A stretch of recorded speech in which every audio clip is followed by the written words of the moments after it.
We had a little breaking news on the show, and then there was one, Frank, and then there was one. Carlos Ruiz traded, which means Ryan Howard is the last standing member of the 2008 Phillies. And what'd you think of the return that they got back for Carlos Ruiz? An interesting guy, local guy. Guy went to, Haverford College up there. Yeah, he went to Haverford College, but he grew up in Southern California, so he was more of an LA guy than a Philly guy. But I think all he is to the Phillies is somebody that can pitch over the next month in the minor leagues. Philly's got to promote a lot of guys. There's going to be a domino effect from the lower levels on up. I don't think they were really trying to get much back for Ruiz. I think this was simply a courtesy to Ruiz. They gave him the choice whether or not he wanted to try to go play for a contender, and they just took back something that's useful for the organization in terms of Tommy. I got to make sure I get his name right. Burgeons, and I apologize. I don't know if that's how you pronounce it yet, but they got Burgeons and Ellis back because somebody's got to catch, and I think this was mainly out of courtesy to Ruiz more than anything. You mentioned someone's got to catch, and we'll talk more about Ruiz in just a minute, but apparently they're going to call up Jorge Alfaro. He is on the 40-man roster. Do you think he sticks, or is this just until Ellis gets here and then he'll be back? Will he even play at all? Yeah, there's a real chance that Alfaro doesn't even make an appearance. I think baseball rules give a player 72 hours to report to his new team. So for somebody like Ellis, I mean, he probably had to go home and pack and send his stuff across the country. Alfaro, Reading isn't that far from New York City, so I think it's a matter of the Phillies need somebody to be the backup catcher if something happens to Cameron Rupp. And Alfaro's on the 40-man roster. They already had to option him to the minor leagues anyway this year, so this is one of his option years. And it's really easy for them to just bring him in for a night or two and then send him right back down. Frank Klose is with us, 97.3 ESPN.com. And so in the end, I mean, Carlos Ruiz is kind of like, of the guys on that 08 team, I don't want to say he's the forgotten guy, but he's the unheralded guy. I mean, you had stars on this team. You had guys who had their name in the MVP and Cy Young race year after year, and then there was Ruiz. How would you kind of give us an overview of his career as a Philly? Because he's probably an improbable member of that team from his, where he started, how they got him, where he came from, how he even got the starting position to what he's meant to this team over since 2006. Yeah, Ruiz has always flown under the radar. In fact, I tended to think always all along that he deserved the World Series MVP back in 2008, which ultimately went to Cole Hamels. I mean, Cole Hamels had two outstanding starts, but Ruiz, believe it or not, if you look at his stats and how he performed in the World Series, now his bat, I think if Ruiz had one or two hits that very last game, then he would have been the one who won the World Series MVP.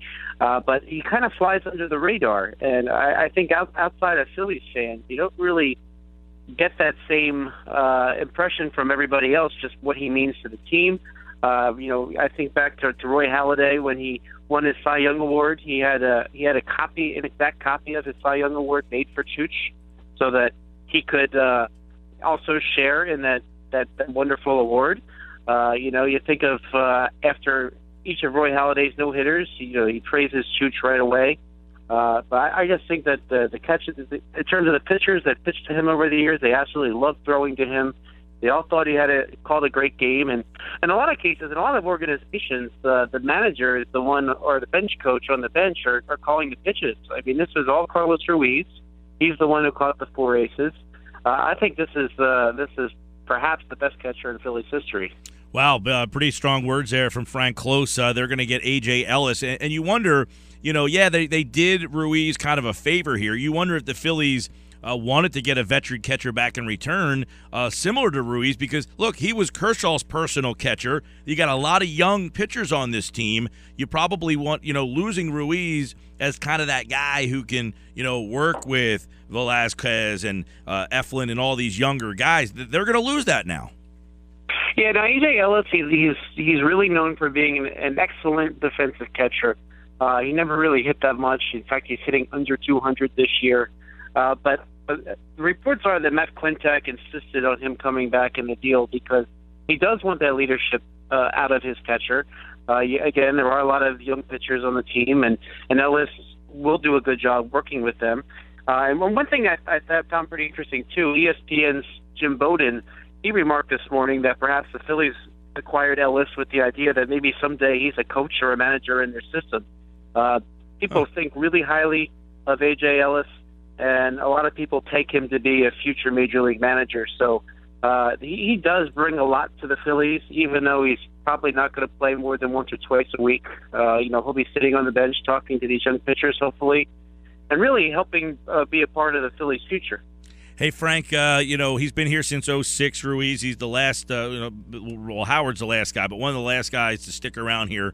What are some of your favorite memories and moments of covering Ruiz and watching Ruiz?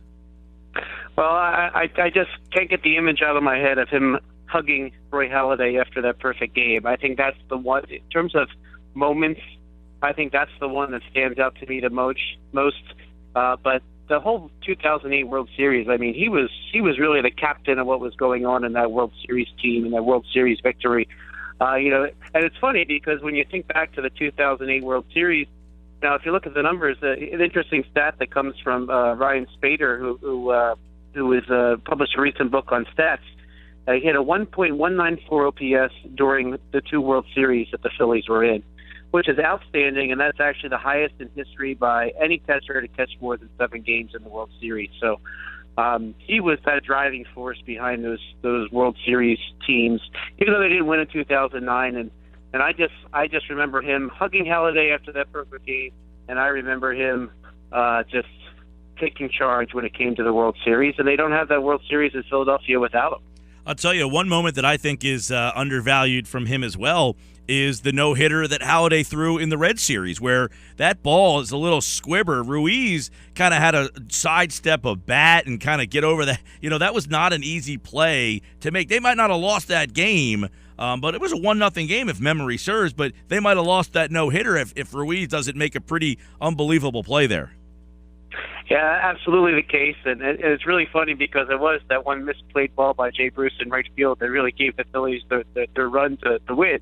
But yeah, that game also, I mean, you can't discount what it means to catch a no-hitter in the postseason. Only the second one ever, and there he is behind the plate calling the strikes that Roy Halladay threw so many of, and really there's just so much you could say about Carlos Ruiz, and even afterwards, Roy Halladay, he credited Chooch right away. When you see him talking to the rest of the locker room after the game as they celebrate, he says, I couldn't have done this without Chooch. So, one of the all-time pitchers of that generation, Roy Halladay, for him to say all the things that he said about Carlos Ruiz, you just can't discount that. Yeah, and remember that 2011 Sports Illustrated, he was the guy on the cover as the heart and soul of this Phillies team. So let's not discount what he really meant as a member of this Phillies team. And as Frank mentioned, maybe goes down as the best catcher in Phillies history in terms of longevity, what he meant to the pitching staff, all the no-hitters, 4 no-hitters. That's a record.